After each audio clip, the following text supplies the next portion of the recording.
wanti si gammachiisuu qabu, wanti istiqaamaa si kennuu qabu, wanti gadi si dhaabuu qabu arraba obboloonni kee obboloonni amantaa kiristaanummaa hordofan si arrabsan gadi si dhaabuu qaba.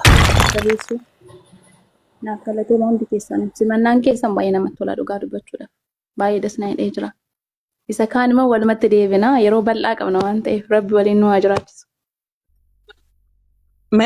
Masii yeroo kanatti namni mo'ate yoo jiraate akkuma hin gadda callifte sanatti yoo ati calliftee yookiin immoo ustee akkuma ati jette atuu ni beekta.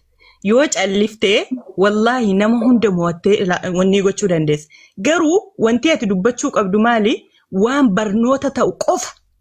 Nama qeequu fi nama arrabsatu hin taane wanni ati haasoftu wanti arraba keerraa ta'u nama waan fakkeenya taatu. Maaliif yeroo kana keessa wanti arraba keerraa bahu waan waraabamee bor ilmaan kee barattuu ta'udha.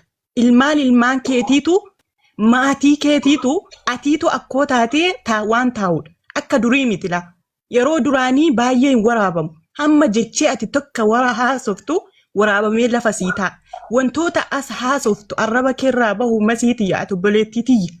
Hangafa kee ta'us quxisuu kee ta'us wallahu alam nu yeroo tokkooti. Garuu wanti arraba kee ta'u akka obboleettii tokkotti amanaa sii dhaamu ilmaan keetiif boriif yaadaa dhaloota kiyyaaf maaliin lafa kaa'a. Faamilii boriif gaa'ila kiyyaaf maaliin lafa kaayyadha. Maatiin kiyyaa arraba gorsanarraa barate fakkeenya maanirraa fudhate jechoo namaatiif dantaa hin qabaadhu jettee waan haasoftu sana miizanarra kaa'i ofitti himiiti aariidhaan hin haasa'in yeroo aartee dhoski obsi garaa kee keessa kaayyadhu miidiyaarraa fagaadhu ofidhi namni irra caalaan nama nafsee ofii lubbuu ofii hamtuurraa ofii dheedha beeki rasuul keenya sallallahu alaihi wasallam namni rabbii fi guyyaa qiyaamaatti amanee yoo danda'e khayrii haa dubbatu yoo dadhabe haa callisuu jedhan. Sii gade namni amma fakkeenyaaf uuma tokko yoo ta'e gadi bahee dubbatu siin jedhan itti muddi. Amaanaa kee itti muddii sanatti akka ati ittiin fayyadamne akka sirraa baran jagna taatee akka nuu baatu abdii guddaa siif qabna.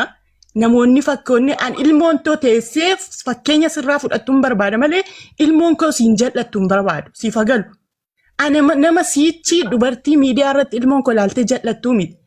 Musliim hamma ilmi kennaa taa'ee bor hiriyaa haadha isaatiin nama akkamii turtee taa'ee nama barachuu eeguudha. Dhalootaaf haa yaadnu yaabboleewwan koo. Kanaafuu arrabni hin fayyadu, arrabni eenyuunuu hin qajeelchu. Yoo nama fakkeenya taatanii nama barsiiftan yoo ta'e malee. Kanaafuu ijoollee hedduu karaa kiristaanummaa keessa jiru hedduu jaallannu hedduu kabajnu niin qabaanii soofii kooti hiriyaa. Kanaafuu bakka haa kennanu waan haasofnu haa beeknu isinii jedha isinirra dheeressa dhiifama naa godha. Galatooma caarraa naa nu keessaniif. Inshaallah boleetti teenya rabbiin nu haa gargaaru hundumaa. Galatoomii raaniitii wallahi yaada jijjiimaa daddabarsitee akkuma ishiin jette matiisii galee cal jechuudhaan mo'atta waa hundaa yeroo kana cal jechuudhaan kan si arrabsuus kan si faarsuus haala gaarii akkasitti dhiyaatus waan hundumayyuu cal jechuudhaan mo'atta. Si galee ati maalidha kaayyoon kee waan gaarii dabarsuu. Si galee islaamummaa kana bifa bareedaadhaan isuma ati dhugaadhaan itti amantee fudhatte kana dabarsuudha bakka. Zeeddoo dubbadhu. Ustaaz Zeeddoo naa dubbadhu. Assalamu alaikum warahmatullahi wabarakatuh. Alaikum assalam warahmatullahi wabarakatuh. Nirra maal jannasi wallahi hedduu gammadee gammachuu koo ibsachuun dhufee maalirraa akka dubbadhu beekullee dubbillee beekuun beektanii. Wali dhuftuudha. Mesiyyee koo baga nagaan dhuftee habiibtii hedduun si jaalladha. Ani ergasuma wallahi dasna jetta. Islaamummaa moo qabachuu keetti hedduu gammadee baga nagaan nu dhufteen siin jedha giiftii koo. Naaf galatoomaa dhokoo baga nagaan na eegde jedhama wayi. Baga nagaan na eegde. Ayya giiftii ana. Kannu awanan dhaamulleen qabu ustaaza jette kaatee giiftii koo an gammachuu koo ibsadhee dhumamu gabbuu giiftii ana. Eeshi galatoomii deedduuti galat gammachuun kana caalu hin jiru bara obboleeyyan fi jabaadhu jechuun yaada gaarii kennuufiin kana kan caalu kennaa caalu kanuma galatooma wallahi. namoonni itti dhiyaatan barsiisuudhaan yaada gaarii kennuudhaa fi waan diinirraa barsiisuun inshaallah alattuu dirqama keessa waan ta'eef barsiisadha. Anis dirqama narra jiru nin baadha. Anillee baay'ee miti garuu hangam beeku inshaallah. Inshallah Rabbiin baga walitti sin deebisee anmoo hiriyummaa keessan hedduu gammada beektaa si'ii fi sumeedha. Wallahi meesii kana baguma Rabbiin ammas illee bakka tokkotti walitti sin qabeen jedha. Nama jannata keessatti illee waliin ta'u Rabbiin sin hawwadhu wallahi hedduun sin gammada. Gammachuun kana waliin maali? Nama wal jaallatu gisee walitti deebi'ennaan arginu fa'i. Wallahi viidiyoo kee argee achirratti footoo irratti godhadhe kaafadhe wayne garatti keessadhan yaa rabbii kun jedha wallahi ila amma narra seenee kaara hedduu gammadeen asumaan seenee yunda'u laayivii irra jirta. Rabbii nama waliin jannata keessatti illee waliin ta'u sin godhuun isiniin jedha hedduun isin jaalladha naaf jiraadha an isiniin jedha. Eeshi maamati galatoomii jizaa wallaa keeran barakadhatillee maamati hayya. Ayyaa beektaa. Warri modeetira qabdan ustaaza galcha inshaallah. Abdii du'aayi godhiif nasiidha inshaallah irrahmaan. Waalaikum assalam warahmatullahi wabarakatuh. Mashallah tabarakallah. Abbo raya abba majaa kun qajeelumaan jedhee bara. Hundumaa suuta jedhi hundumaa addaan baafadhu suuta jedhi sabri sambooda mani yoo feetes kafari kan jedhe quraana burqaan dhumne bahrin. Raayyaa wanni jedhe kun gaafa mucayyoon masiin tun akkasitti haasoitti wallahi ijoolleedhaan arrabsinaa dhiisaadhe. Sumayyaa tasfaayee yaadatan gaafa si naqabaa achi na buusaa ganda dhiisaa asii na buusaa jettu san ittuma dhiisnee laalle hin dhufte jedhe. Masiyyee maashaallah tabaarakallah. Mabruuk baga rabbiin amantii dura irratti dhalatte rabbiin achirra si deebise. Wallahi hedduu tokko si gamanne. Miutiin irra qabanii isin miutiin kee cufamu. Banaadhaan cufamne. Miutiin kee cufaa fakkaata. Wallahi hedduu si gammadee haadha koo. Maashaallah tabaarakallah. Nama jechuun beeyta suuta jedhee jarjaraan osoo hin taane nama suuta jedhee waa addaan baafateetu isaa galaa beeyta. Amma akka Oromoon mammaaktee si himu surreen jarjaraan hidhatan jarjaraan namarraa buuti jedhan. Egalee akka amoo sani amoon jarjaraan dhufee jarjarumaan achi buutee isaa dhabne si galee. Ati garuu akka kiyyatti laaltee waa hedduu hunda isaa barattee karaa kana rabbiin si fide abbaa ofii fedhe rabbiin qajeelcha beeyta. Abbaa ofii fedhe qajeelcha abbaa ofii fedhe jallisa. Bakka rabbiin amantii tantee irra si deebise maashaallah tabaarakallah rabbiin umrii irra si haa dheeressu. Akkuma har'a qabatte kanatti nama baratee ilmoo tee barsiisee akhlaaqa gaariidhaan gaafa addunyaa kanarraa deemtullee amantii tanarratti duu rabbiin si haa taasisu haadha koo. Wallahi nama har'a waan khairii dalagatee khairii tanarratti waan dura dabarsite rabbiin gafurur rahimi irra si tare kana booda atiin tun har'a osoo du'aayi galgala kana du'aayi kadhatteete du'aayin tante abboon hundaayyuu akka jaabaatti uwwatamte akka nama reefu dhalateeteeti. Wallahi rabbiin irra gasee haa dhaabu. Rabbiin akhlaaqa gaarii si kennee sabaata si kennee diin islaamu kana irratti gasee haa dhaabu haadha koo. Nama ofii fedhe kana kenna. Rabbi yaada muraada keessi haa guutu. Rizqii sitti haa bal'isu umrii si haa dheeressu. Nama baratee barsiisu rabbiin si haa taasisu. Jabaadhu maashaallah tabaarakallah. Waan jedha ani amanuyyuu dadhabe abboon gaafa dhagahu.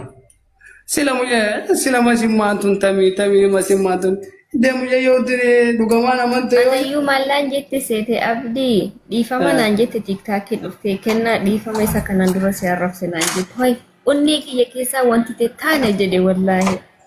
Jettee kaatee masii ati isa dhugaa islaamu laala abbaa kee biyyeetti si haa salphisu jedheenii ka'ee achi masii maa Rabbiin sirreeffata. Natti ho'ee dhugaa rabbi. achi islaamummaa fudhachuu fannaan jette jennaan hin amanne wallaahi. Lakkoofsa kiyya kennee fi ka'een keessan dubbisuu barbaadeetti nan achumaanan cala jedhee hin amanne akkiit muciyyoon tunu kan wajjin haasoftee dubbiin harkaa fuutee waan namnaamin jedhu.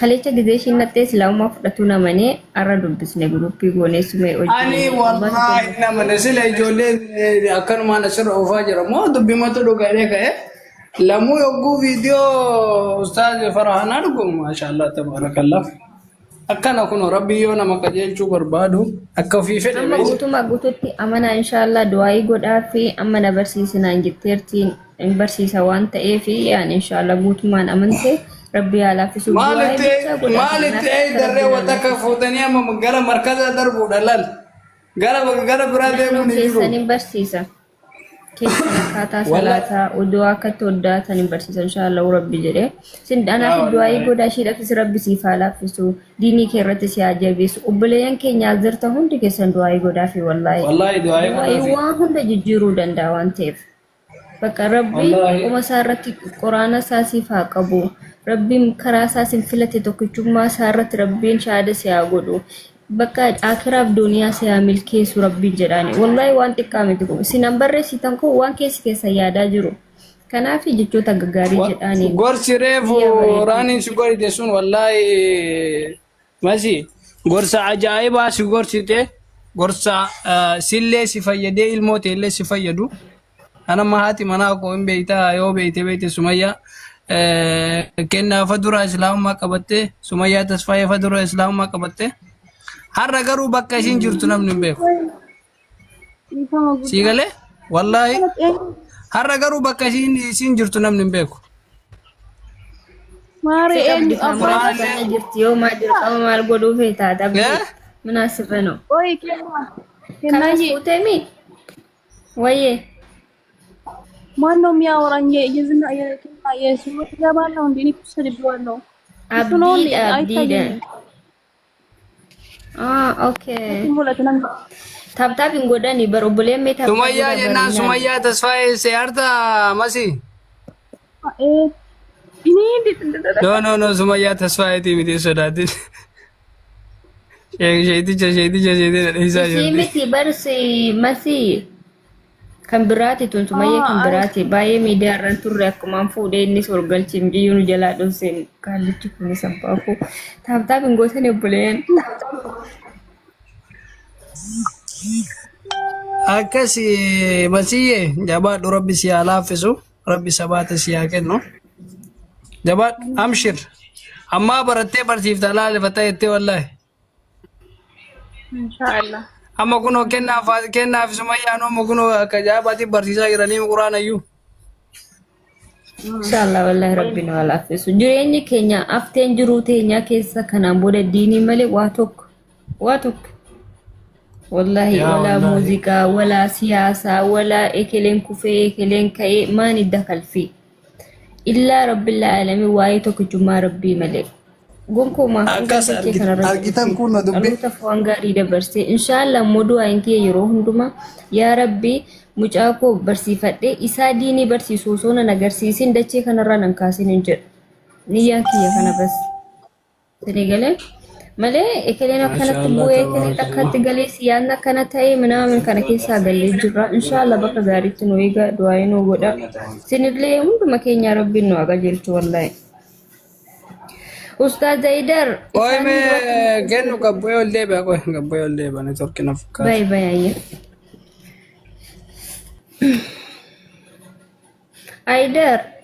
Haidar maadal jedhare.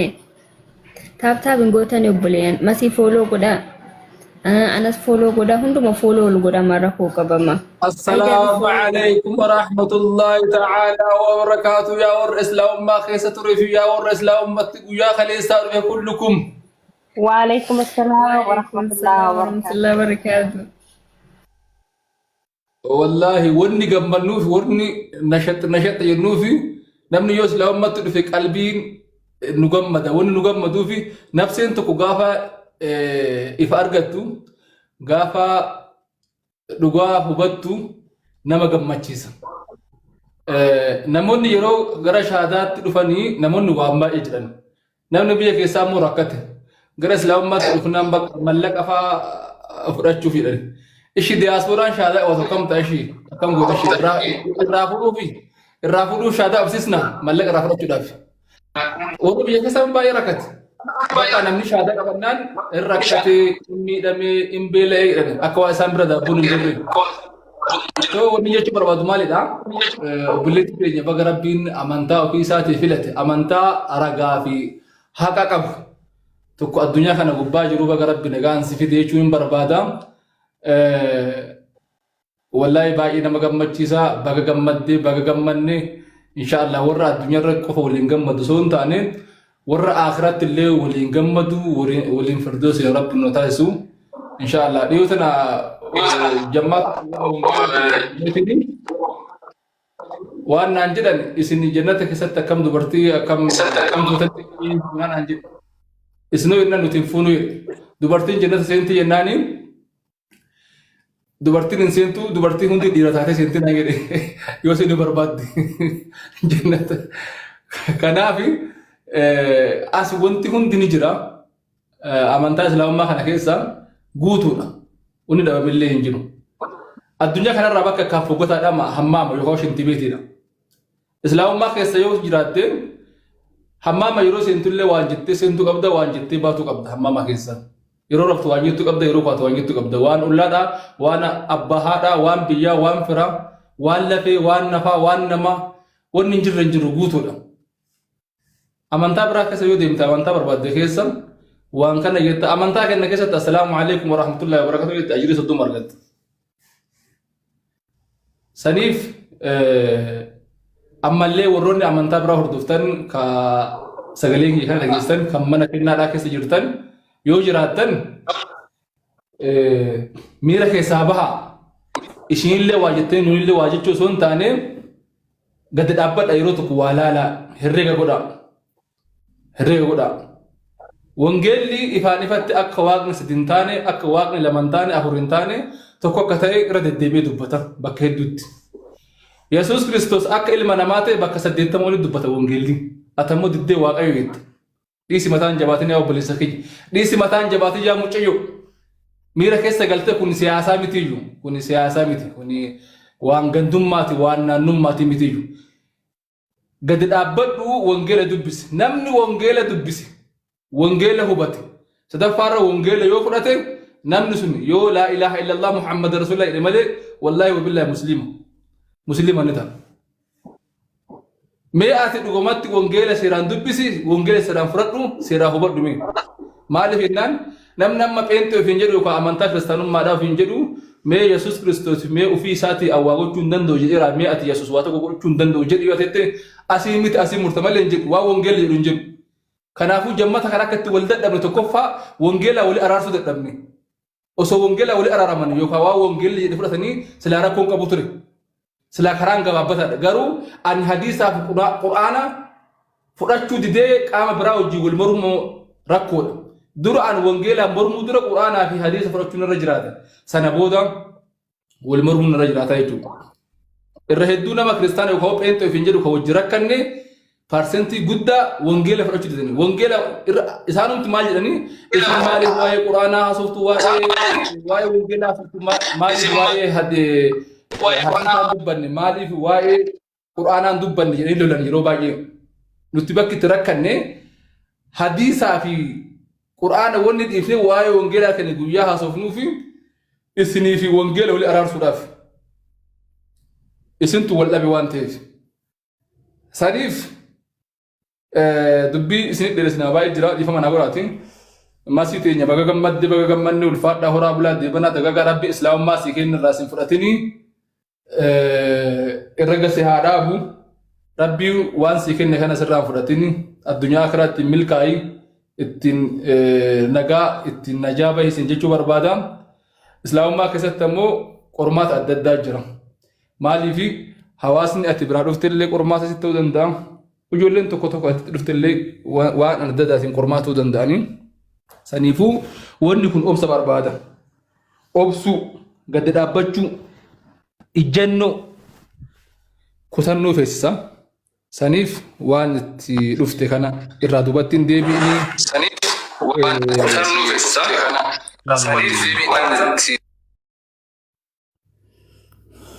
Akkasii yoon balleesse dhiifama na godhaa yaa jamaa isinii dheeresse dubbii ani namni durii kun akkanumatti haasa'a. Galatooma idar yaada bareedaadha wallahi. Ustaaz Ahmad dubbaddaa. Ustaaza keenya jaalatamoo kabajamoo bannaa soddaa keenya Ustaaz dubbaddaa. Salaamu alaikum warahmatullahi wabarakatuh. Akkam jirtu? Waalaikum salaam warahmatullahi wabarakatuh. Nagaa keessanii baga jiraattan baga fayyaa taatanii. Intisaar moo eenyu kan na dura jiru? Isheen na dura jirti natti fakkaata. Dhiifama. Sagaleen koo jiraa? Ustaaz dubbadhaa rakkoon qabu nama guddaa teechisanii akkami dubbiin dubbatamaa miti. Masiini waan itti bilbilan natti fakkaata. Khayriidha rabbi khayraa godhu galatooma obboleettii keessanii simattanii sibira jirraa jajjabaadhu baga rabbi gama islaamummaatti si fidee jechuun keessan waan gaariidha waan bareedduudha. Rabbiin barakaa sinaa godhu. Isheef tokkoffaa du'aayii godhaa fi lammata akka rabbiin irra gadi dhaabbu godha. Sadaffaa namoonni isheetti dhiyaatan qaamaan illee kan itti dhiyaatan ispeeshaalii namoonni dubartoota sirriitti jalqaba kana dura dhaabbadha wantoonni adda addaa galuu fi yeroof itti ulfaata waan ta'eef akkaataa qaba islaamummaan akkasumaanituu hin taane adeemsota garaagaraa waan qabuuf adeemsonni sun akka isaan itti salphatanii fi ishee bira dhaabbadhaa namoonni bira jirtan qaamaan itti agarsiisaa akkaataa salaataa akkaataa udu'aa ispeeshaalii dubartoonni wantoota dubartii akka isheetti malee ni manne wantoota kanallee ishee gargaaraan jedha. Masii hin deebiteetti natti fakkaata. Masii salaamu alaikum warahmatullahi wabarakatuh.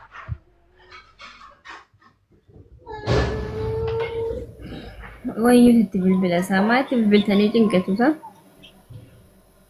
Amma sitti dubbadhaa ustaaza si yaada dabarsaa inshaallah deebituutti bilbilaa jiru. Akkas inshaallah isiniin immoo obboleewwan kiyya warri muslimaa wantan isin jedhu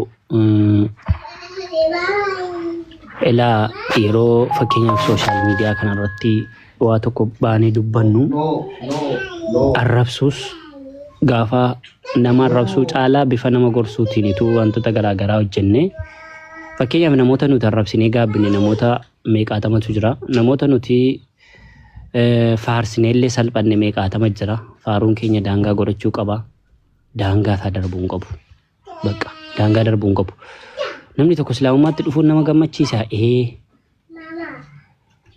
maal jennaan abiddarraa najaabaa yoo fedha rabbii ta'e akka namni kun islaamummaa keessatti gadi dhaabbatuuf garuu irratti hojjechuu nama barbaachisa. Masii salaamu alaikum warahmatullah.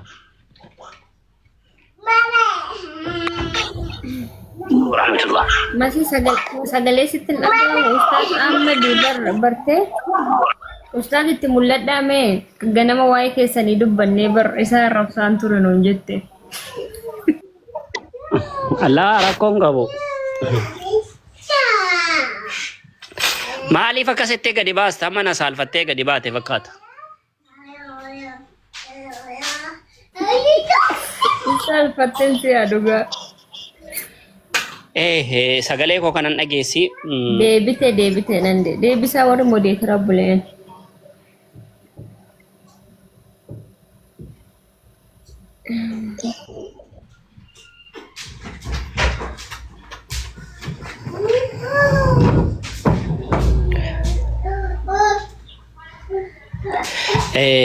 Inshallah ani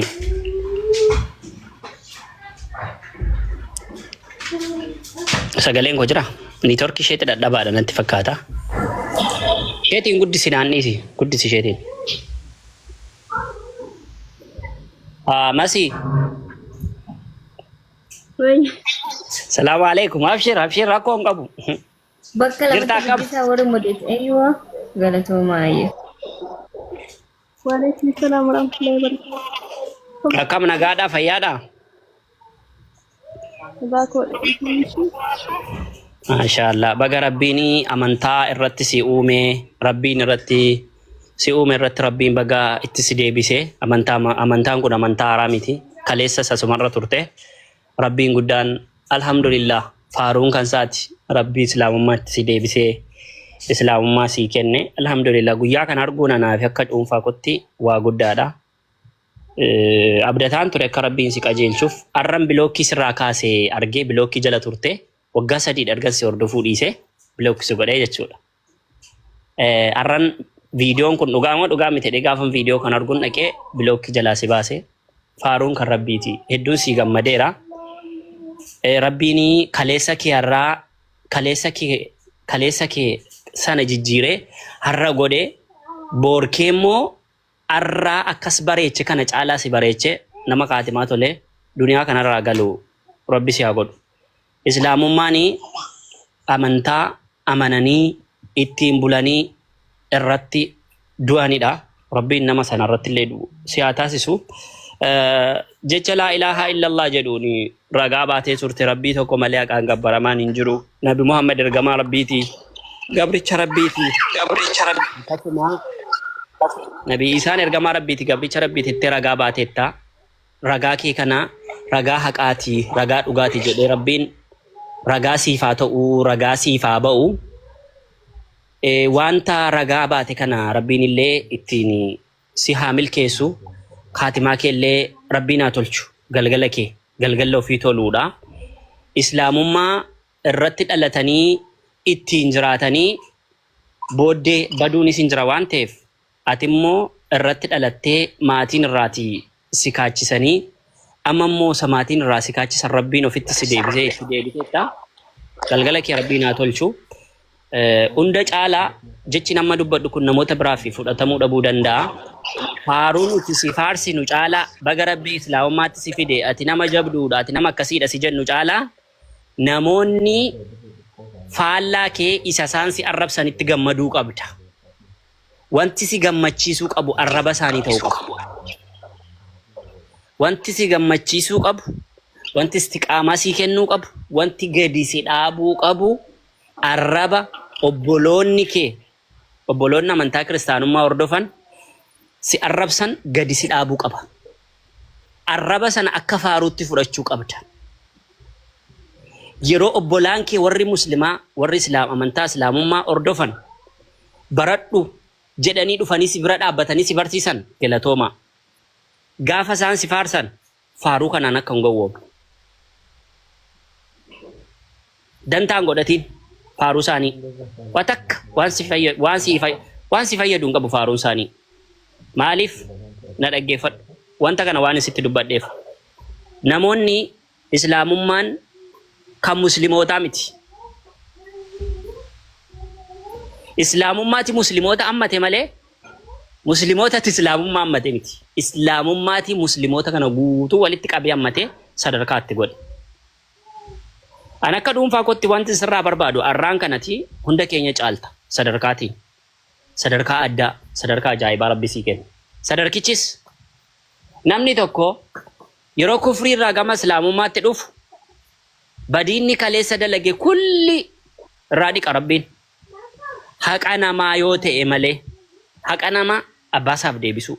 Wanti sanaan ala yoo ati kadhatte kadhaan keessii owwaatama. Har'aan kana rabbiin siin qulqulleesse gama islaamummaatti si fide akka inni nuunillee ofiif nu qulqulleessee nu qopheessee karaa sana warra milkaa'ee duniyaa kanarraati galu nu taasisu du'aayii nu godhe asirratti biti keessaa. Ammas irra deebe wanti sitti himu warroota si faarsan dinqisiifadhu. Warroota si arrabsan dinqisiifadhu. Galateeffadhu. Kana jechuun deebii isaaniif kennii miti. Dur in yaadatta yoo ta'e yeroo komentii faan waa tokko tokko namoonni naannaa arrabsan ani komentii isaanii jala onneen naqee jala kaa'an. Onneen naqee jala kaa'an yeroo isaan na arrabsan. Maaliif isaan sin jaalladhu na jedhu ani garuu sin jaalladhan jedha. warra si jaallatu nuti warra musliimoota obbolaa kee dirqama si jaallachuu waan qabnuuf si jaallannunis siifannee miti kan si jaallannu bar mataa keenyaaf lubbuu keenyaaf jenneeti si jaallannee waan nuti sirraa argannu hin qabnu rabbi irraa garuu yoo si jaallanne warra rabbiin jaallachuu dhabe kana akka isaan rabbiin jaallataniif isaaniif akkatti nama jaallataniif agarsiisuu qabdu arrabsamaa tuffatamaa sitti roorrifamaa aarsaa garaagaraa kaffalaa wanta kanarra itti gadi dhaabbattu inni tokkoffaan barnootadha. Inni tokkoffaan yoo barnoota baratte yoo kitaabota garaagaraa dubbiste islaamummaarra akka ajaa'ibaatti gadi dhaabbatta. Barnoota barachuuf sooshaal miidiyaa sa'aatii tokko sa'aatii lama caalaan fayyadamii hojii ittiin hojjechuuf yoo ta'e fayyadami. Barnoonni sooshaal miidiyaa ispeeshaalii tiiktookii kanarraa argamu caalaa barnoota karaa zuumii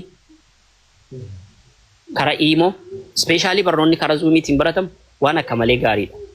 Isa kana irratti gadi jabaadhu. Namoonni kana dura sin dubbisiin hedduu si dubbisuuf ta'a. Obbolawwan kiristaanaa waa hedduu sitti hojjechuuf jiru. Karaa hedduutiin mokoramuuf jiraatta. Dhaggeeffadhaa waan sinitti himaa. Ani mataa kootiin jechuudha. Sababa daawaa kanaa namoota hedduutti shira hedduun irratti shiraa ture. Hatta falfalleen irratti dalagameera irratti. Wallaahi isa dhugaan sin jedha. Garuu milkaa'uu hin dandeenye. Waan kun akka inni milkoone kan taasise Rabbidha malee namiti. Ani dandeettii hin qabu. Imaanallee hin qabu. Waa takka hin jiru. Tarii gara laafummaa nan qaba. Tarii sanumaaf yoo ta'e malee waan kana Rabbi narraa tiksee miti. Namoonni karaa hedduun sitti dhufu karaa garaagaraan sitti dhufu namoota si dubbisee hin beenne namoota kana dura argaa isaanii dhageettii isaanii hin beenneti bakka garaagaraarraa namoota jajjaboo namoota biyyi qabdu namoota amantiin qabdu namoonni akkasii si dubbisanii wanni si jedhu tokko. Inni biraan yeroo ati laayivii irra teessu namootumti muslimaa yoo ati arraba jecha xiqqoo tokko dogongorte jechi xiqqoo kanaaf akkuma arra si faarsan kana gadi si galagashu. Akkuma arra si faarsan kana gadi si galagashu. Gaafa mana keessaa arrabsamu namni nama aarsa dhugaadha. Isa kana garuu naariinati. Si galee? Fakkeenyaaf sellemteedhaatti kaleessa dhufte islaamummaatti kanafaas jechuu danda'u namoonni. Sellemteen maal beekti silayyuu? Sellemteedha hundi keenya sellemteedha. Abubakar fa'aa Umar fa'aa iddi keenya guutuun keenya sellemteedha. Dhaqee yoo lakkaa'ame Umar fa'aa eenyufaatti dhaqee gala waan ta'eef hundi keenya iyyuu sanuma. Yoo kaan ilaalle karaa tokko. Yoo karaa biraa ilaalle immoo wanti sellemtee jedhamu iyyuu hin jiru. Sababiin isaa ilma namaa Rabbiin islaamummaa irratti uume waan ta'eef amantaa Rabbiin irratti si uume sanarraa maatii irraa si kaachise Rabbiin immoo ammatti itti si deebise. Eenyudha dhiyoo kana mucaa wanni jiru kana Itoophiyaa jira. Eenyu jedhu yaa Rabbi maqaasaa mucaa Booranadha warra Booranaadha. Eenyuma gama islaamummaa dhufee ani sellemtee yoo hin jedhoodheen erga waa'ee quraanaa waa'ee hadiisaa kana gadi taa'ee ilaalee ani sellemtee iyyuu miti jedheen. Akkamitti sellemtee ta'a kaleessa islaamummaa irratti na uume Rabbiin. Maatii koo irraa na kaachisee ittiin deebe bakka. Manan keessaa ba'e ofuma koo naqee itti deebe. Kanaafuu mana koo keessatti noo deebi'an akkamitti sellemteedhaan sellemtee miti. Karaa kanas ilaaluun hin danda'ama. Waliigala gaafa faarfamtu caalaa gaafa isaan si waqaran gaafa isaan si arrabsan gaafa musliimoonni si arrabsan gaafa kiristaanonni si arrabsan gaafa xiqqaan si arrabsu gaafa guddaan si arrabsu Rabbiin waan sirraa barbaadu wayii sirraa qaba. Waan sun immoo yeroo booda malee siif hin galu waa ulfaataa wayitti sitti mul'isuuf jedhee waan kana si godha yeroo sana sirriitti of eeggadhu.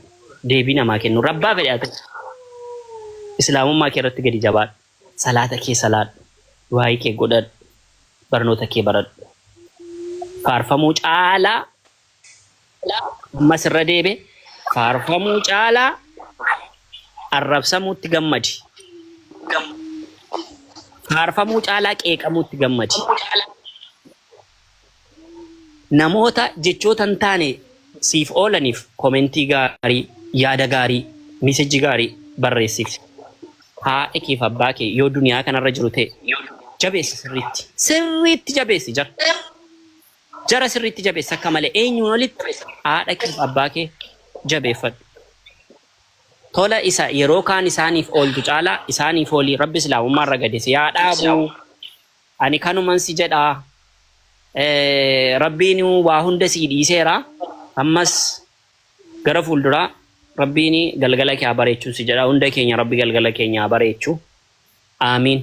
Anaafis isiniifis yoon dogongoree fi dhiifama islaamummaa keessa dogongorro hin jiru. Ahmad Hussein Arbaayitti dogongoree haasaa keessatti yoon dogongoree irratti galatooma.